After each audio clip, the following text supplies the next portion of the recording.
Hello everyone, आप सभी का स्वागत है द लॉजिकल लर्निंग में। इस लेक्चर में हम आज ट्रांसपोर्टेशन प्रॉब्लम को सॉल्व करने के लिए एक नई मेथड वोगल्स अप्रोक्सीमेशन मेथड देखेंगे, जो कि इनिशियल बेसिक फिजिकल सॉल्यूशन आपको दे रही है। इससे पहले कि लेक्चर स्टार्ट करें, एक रिक्वेस्ट कि यदि अभी तक आपने मेरे चैनल को सब्सक्राइब नहीं किया है तो प्लीज़ इसको सब्सक्राइब करें, लाइक करें और शेयर भी करें। तो आइए लेक्चर को स्टार्ट करते हैं।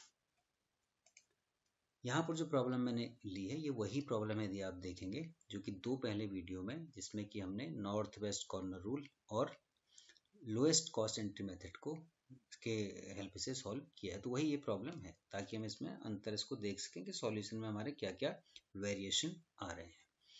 तो ये तीन सोर्स यहाँ पे दिए हैं, तीन डेस्टिनेशन दिए हैं, ये इनकी सप्लाई है और ये इनकी यहाँ पर डेस्टिनेशन की डिमांड दी हुई है।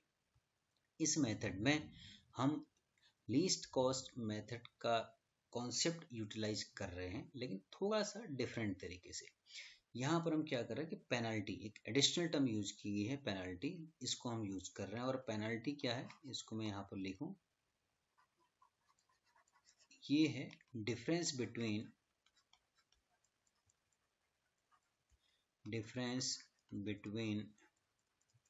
टू लोएस्ट टर्म्स,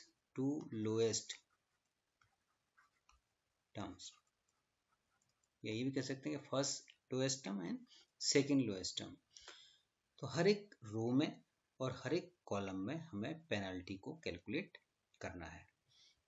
तो यहाँ से स्टार्ट करें। अगर आप पहले कॉलम में देखें तो first lowest is 14 and next is 16, इनका डिफरेंस हो गया 2। तो यहाँ नेगेटिव में हम नहीं ले रहे हैं, हम खाली डिफरेंस की बात कर रहे हैं और पॉजिटिव टर्म में ले रहे हैं। तो यहाँ पर आपका 8 है और 20 है, तो ये डिफरेंस हो गया 12। यहाँ पर देखिए लोएस्ट 12 है, उसके बाद है 16, तो ये हो गया डिफरेंस 4। तो ऐसे यहाँ पर आए रो में आए, तो इस रो में देखिए लोएस्ट है 12, second lowest 16, so this is 4। यहाँ पे देखिए 8 है और यहाँ पर नेक्स्ट 14 है, ये हो गया आपका 6।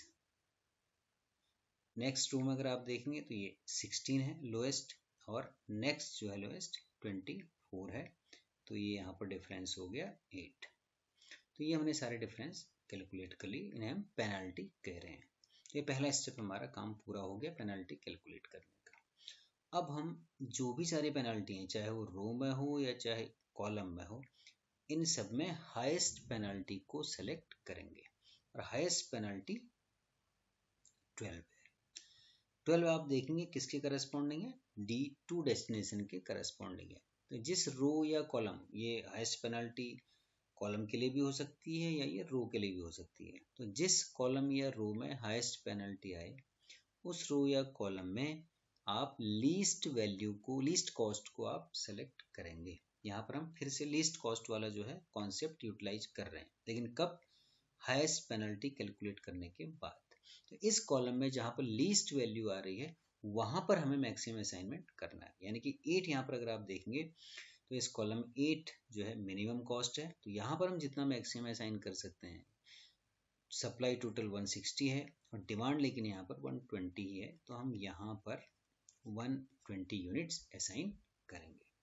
तो आप ध्यान दें कि D2 की जो डिमांड कंप्लीट हो चुकी है, इसका मतलब हम D2 को यहाँ से रिमूव कर सकते हैं और इसको हम अपडेट कर सकते हैं। ये 160 से इस 120 अगर हटा दें तो ये केवल 40 यूनिट्स बचेगा।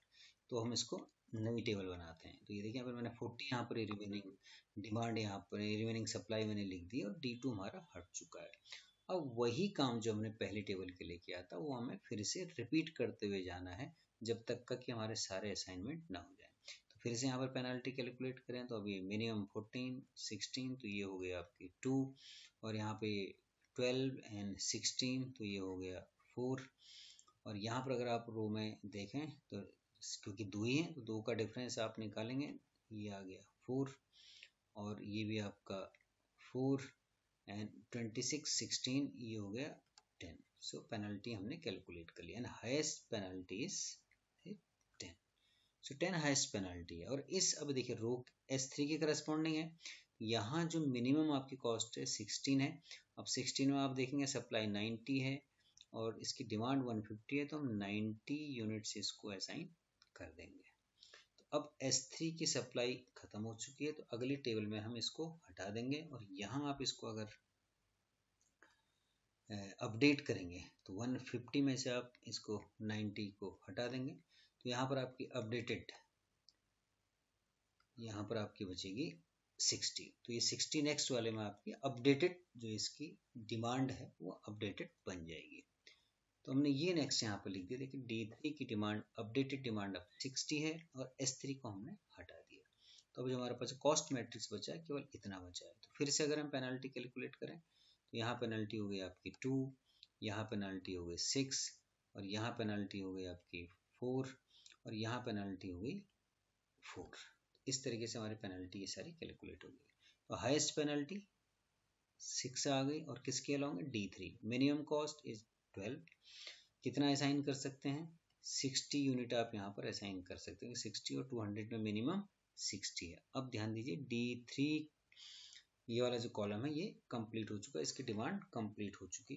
तो यहाँ पर अगर आप देखेंगे तो ये तो आपकी इसकी डिमांड कंप्लीट हो चुकी है, लेकिन यहाँ पर अगर अपडेटेड करें तो 200 में से आप 60 को माइनस कर दीजिए तो 140 जो है इसकी सप्लाई बचेगी। तो फिर से हम नई टेबल बनाएं। तो अब यहाँ पर केवल D1 आपका डेस्टिनेशन बची है, जबकि पहले की सप्लाई 140, 40 और यहाँ ध्यान दीजिए 140 प्लस 40 180, क्योंकि प्रॉब्लम आपकी बैलेंस्ड है। तो जब लास्ट एक सिंगल कॉलम बच जाए, एक सिंगल रो बच जाए, तो हमारे पास जो भी बचा है वही हमें डायरेक्ट असाइन हम सीधे कर सकते हैं, क्योंकि यहाँ पर पेनल्टी आप कैलकुलेट करेंगे तो भी आंसर सेम आना है, क्योंकि इसके अलावा कोई आपके पास और कोई विकल्प नहीं है। तो यहाँ पर पेनल्टी कैलकुलेट, क्योंकि यहीं पर एक ही वो होनी है तो यही हाईएस्ट होनी है, तो सीधे आप डायरेक्टली यहाँ पर 40 यूनिट यहाँ असाइन कर सकते हैं और 140 यूनिट आप यहाँ पर असाइन कर सकते हैं। तो ये भी 0 हो जाएगा, ये 0 और ये भी 0। इस तरीके से हर एक सेल में आप चेक कर सकते हैं किस तरीके से असाइनमेंट किया जाएगा। और फाइनली ये सारे असाइनमेंट मैंने यहाँ लिख दिए, ये सोर्स अलग अलग सोर्स जहाँ जहाँ हमने किया, तो फाइनल आप इस तरीके से आंसर इसका लिख सकते हैं। और जो आपके टोटल कॉस्ट निकालने का, इसके लिए आप फिर से ही यहाँ पर आप डेस्टिनेशन, यहाँ पर आपका सोर्स और ये destination, source, destination and number of units, और ये आपकी कॉस्ट निकल रही है। देखिए S1 से D1 आपने S1 140 यूनिट दिए हैं, पर यूनिट कॉस्ट 16 है, तो उनको मल्टीप्लाई करेंगे तो ये कॉस्ट आएगी। ऐसी S1 से D3, S1 से D3 ये 60 यूनिट आपने दिए हैं तो 60 यहाँ पर लिख ली। कॉस्ट 12 इंटू 60, क्योंकि ये पर यूनिट कॉस्ट 12 है और 60 यूनिट्स आपने दिए हैं। Total cost 720। नेक्स्ट S2 से दो जगह है D1 और D2, तो S2 से आपने D1 और D2 पहली जगह आपने 40 यूनिट दिए हैं, दूसरी जगह आपने 120 यूनिट दिए हैं। पहली जगह 14 इंटू 40 ये आप करेंगे, दूसरा 8 इंटू 120 960 एंड फाइनली S3 से D3 आपने दी हैं 90 यूनिट्स आपने दी हैं और 16 से इसको मल्टीप्लाई करके तो टोटल कॉस्ट आपको देखें तो 5920। तो तीनों मेथड आपने देखी। पहले हमने नॉर्थ वेस्ट से किया था तो उसमें 6600 समथिंग कॉस्ट आ रही थी। नेक्स्ट में थोड़ा कॉस्ट रिड्यूस हुई, वो भी 6000 के अप्रॉक्सीमेट थी। यहाँ पर थोड़ा सा कॉस्ट और रिड्यूस हो गई है, ये 5920 पे आ गई है।